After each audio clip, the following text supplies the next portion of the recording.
Rachel Maddow and other members of the media have beclowned themselves amidst the coronavirus pandemic because their whole shtick has become so completely transparent. Now, I must stop and say I absolutely love the word beclowned. I looked it up. It's an archaic word. And yes, it means to make oneself a clown or to make into a clown. The shtick that these people have had from the get-go is that no matter what Trump does, it must be bad. Don Lemon was screeching that Trump gave us information that was inaccurate. How can we function this way? And it's like, dude? Presidents always tell us stuff, and we always have a press corps that then asks follow-up questions. They're literally doing it every day now in the press briefing.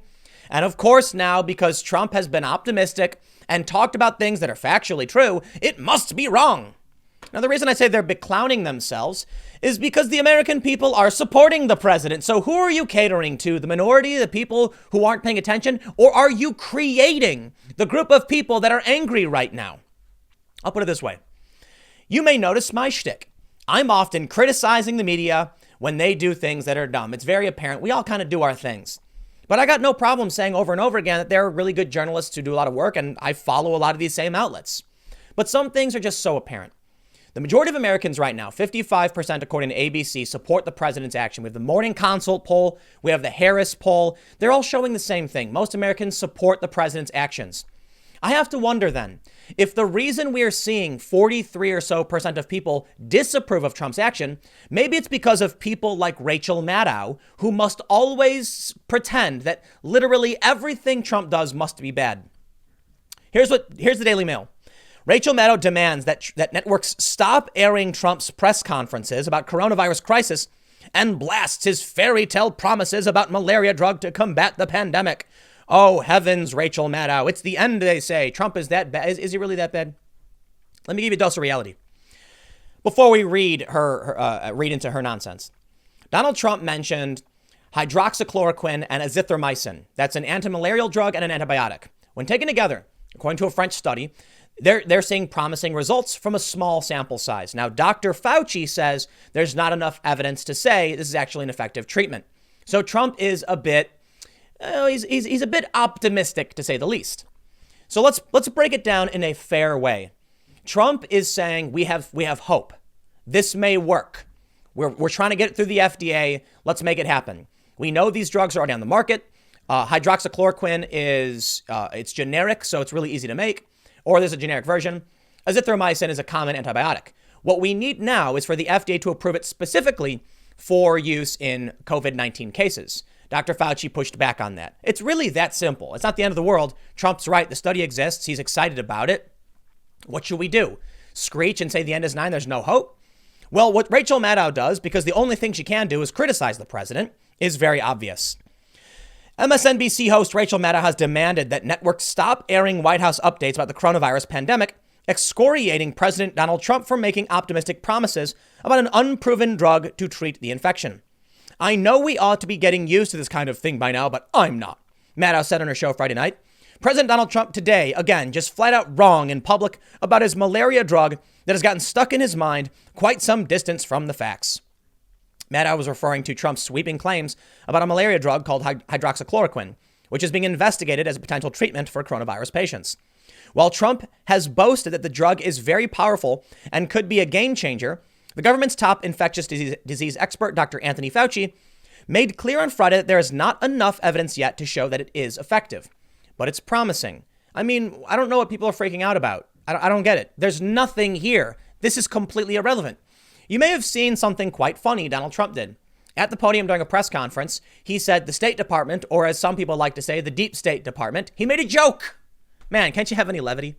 Dr. Fauci puts his hand to his forehead, and depending on which tribe you're in, he either facepalmed or he tried to cover up a laugh. The Trump supporters thought it was hilarious. Trump made a joke and Fauci was trying to cover up that he was laughing. The left is saying Fauci was face palming and he was like, I can't believe the president did this. These people live in different realities. Now, look, I think Trump made a joke. I don't know what Fauci's reaction is, and I don't care. None of this matters. Donald Trump is not wrong about hydroxychloroquine and azithromycin. But of course, that's the point of this segment. Maddow says if Trump is going to keep lying like this, he has been every day on stuff this important, We should, all of us, stop broadcasting. Honestly, it's going to cost lives. You ever stop and wonder why it is that they only say negative things? Like, can that be possible? I mean, a broken clock is right twice a day, right? If you take a coin and you flip it, it's going to randomly come up half on one side, half on the other. It's a 50-50 chance. You'd think if they were being fair and honest, they could still be critical, but at least still be praising him to a certain degree. Well, of course, Rachel Maddow doesn't do that. To be fair, I think I can point to myself and say I've been extremely critical of the Democrats almost every step of the way. So, maybe I'm being a bit biased myself. But I do think it's fair to point out I actively try to give credit where credit is due across the board. I've also been critical of the president. I think it just so happens that my opinions fall in this typical space. That Trump is not that bad. There's some things I don't like, but he's typically doing a good job on domestic policy issues, notably the economy and now the crisis, the pandemic. And the Democrats tend to do things that just aren't working out well for them. And that's apparent in the polls. Like, if I was wrong, Trump's approval rating should be falling into the gutter, but it's going up. The aggregate approval rating, just in general, has gone down a little bit, but it's still higher than it's been in a long time. It's averaging higher than the rest of his presidency, and it's underwater a bit. However, when it comes to the coronavirus, Trump's approval rating is above 55% because he's winning over Democrats. Forgive me if you've heard me say it a million times, but I think it's relevant to this conversation. Rachel Maddow and now the Washington Post. The Washington Post put out this editorial board story saying, "We face a wartime supply shortage. Where is Trump's wartime response?" What do you mean?